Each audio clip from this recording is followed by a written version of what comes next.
Sleep, सोना, नींद, इस दुनिया की हर एक व्यक्ति को नींद अच्छा लगता है।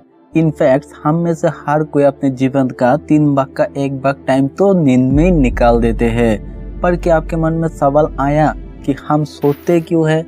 जब हम सोते हैं तब हमारी बॉडी में क्या क्या चीज होता है, या फिर हमें नींद में सपने कब आता है? इस वीडियो में आप स्लीप से जुड़ी हुई हर इंफॉर्मेशन को देखोगे कि आपको मजा आ जाएगा। स्लीप हमारी डेली रूटीन के एक इम्पोर्टेंट पार्ट है। जीवित रहने के लिए जैसे खाने पीने का जरूरत होता है, ठीक वैसे ही जीवित रहने के लिए नींद का भी जरूरत है। स्लीप ब्रेन के कई फंक्शन के लिए इम्पोर्टेंट है। जागते हुए जितना टॉक्सिन ब्रेन में बिल्ड होता है, स्लीपिंग के टाइम पे ब्रेन उस टॉक्सिन को ब्रेन से रिमूव करते हैं। इससे ब्रेन का फंक्शन और मेमोरी शार्प होता है और इसी के साथ ब्रेन न्यू इन्फॉर्मेशन को स्टोर करता है। इसके अलावा नींद के टाइम पे बॉडी एनर्जी कंजर्व करते हैं, स्टोर करता है। बॉडी में सेलुलर रेस्टोरेशन होता है, जैसे muscle repair, protein synthesis, tissue growth और हार्मोन रिलीज। इसी के साथ ही emotional wellbeing, weight maintenance, proper insulin function, healthy और स्ट्रॉन्ग इम्यूनिटी, हार्ट हेल्थ, ये सब कुछ डायरेक्ट और इनडायरेक्टली नींद से कनेक्टेड है। पर कैसे, ये बताऊंगा तो ये वीडियो बहुत ही लंबा हो जाएगा। YouTube में इसके रिलेटेड बहुत वीडियो है, आप चेक कर सकते हो, या फिर नेशनल स्लीप फाउंडेशन के ऑफिशियल वेबसाइट में विजिट कर सकते हो, जो स्लीप के रिगार्डिंग रिसर्च करते हैं, या फिर नीचे कमेंट कर सकते हो इस वीडियो की पार्ट 2 के लिए। तो इन सब से पता चलता है स्लीप कितना इम्पोर्टेंट है।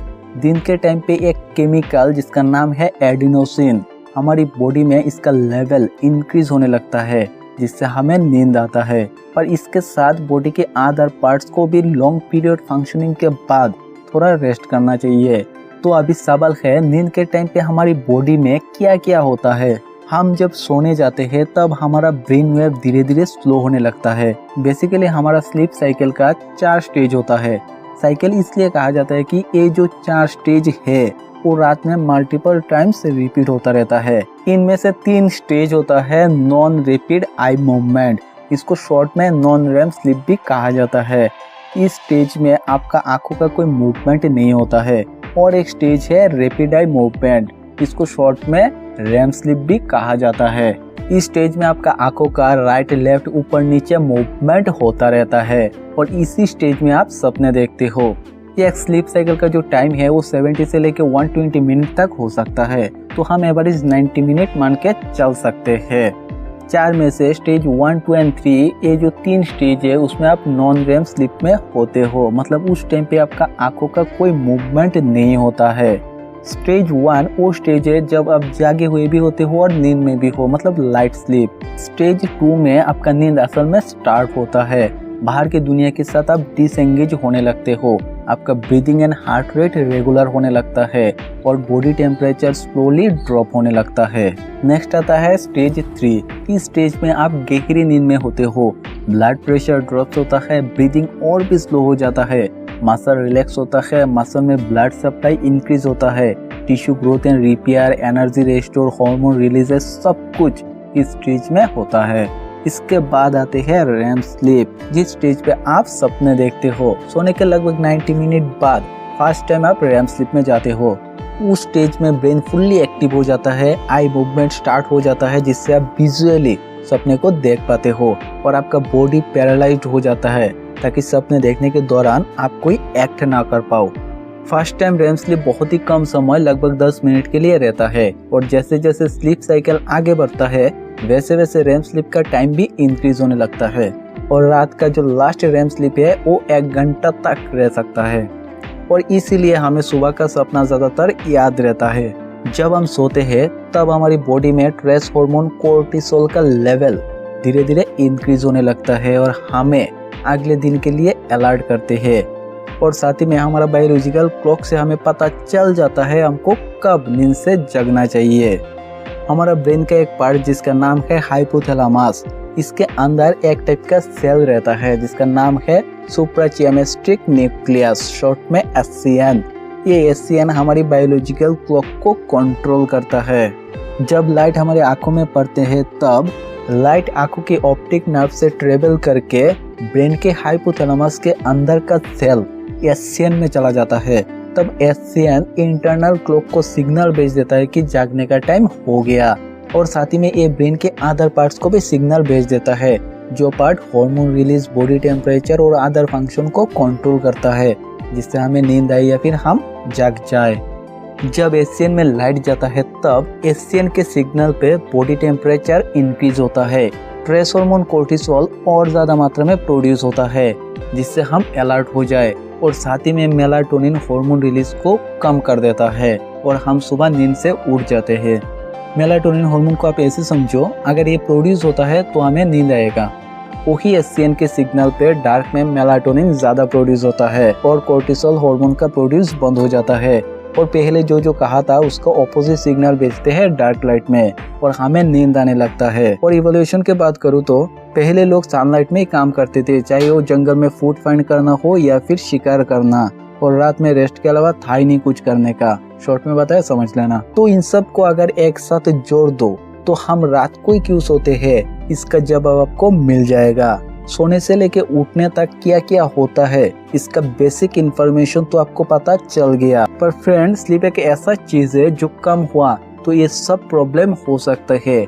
आप वीडियो पॉज करके एक बार देख लो क्या क्या प्रॉब्लम हो सकता है, और ज्यादा हुए तो ये सब।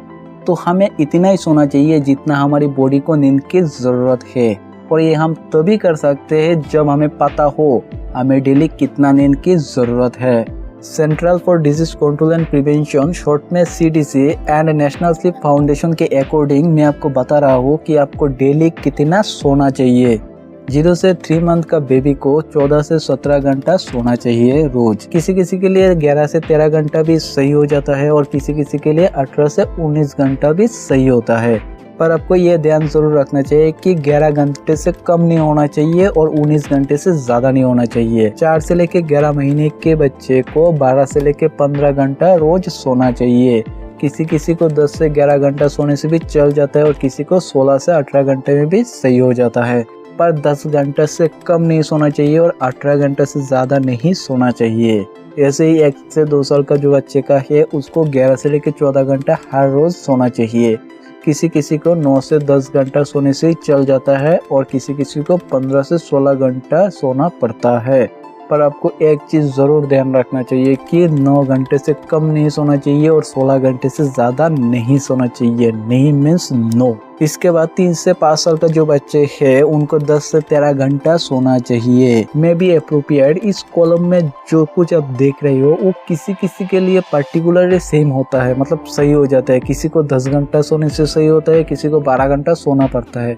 वो आपको देखना है कि उसको 10 घंटा सोने से कोई प्रॉब्लम तो नहीं हो रहा है, या फिर कम सोने से कोई प्रॉब्लम, या फिर ज़्यादा। वो आपको देख के डिसाइड करना है कि मतलब उसके लिए सही है या गलत है।